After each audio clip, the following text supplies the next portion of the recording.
സോഷ്യോളജിയുടെ ഒന്നാം semester intake 5 ഒന്നാം semester വിദ്യാർത്ഥികളുടെ പരീക്ഷ ടൈം ടേബിൾ വന്നിട്ടുണ്ട്. അതിൽ 8/3/2025 ഇത് മാർച്ച് 8-ാം തീയതിയാണ് ആദ്യ പരീക്ഷ. Introduction to sociology.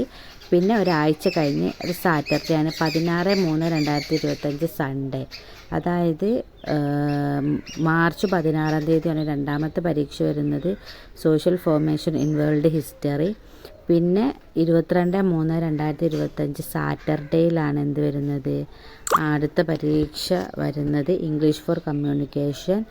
പിന്നെ 6/4/2025 അതായത് ഏപ്രിൽ 6-ാം തീയതിയാണ് ലാസ്റ്റ് പരീക്ഷ. അത് നമ്മുടെ മൾട്ടി ഡിസിപ്ലിനറി കോഴ്സായതാണ്. അപ്പോൾ historical tourism, computer system and internet technologies, legal literacy, നിങ്ങൾ ഏതാണ് ഇലക്ടീവ് കോഴ്സ് എടുത്തിട്ടുള്ളത് അതാണ് ഏറ്റവും അവസാനത്തെ പരീക്ഷ. അതായത് ഏപ്രിൽ 6-ാം തീയതി വരുന്നത്. എല്ലാവരും പഠിച്ചു തുടങ്ങുക. Thank you.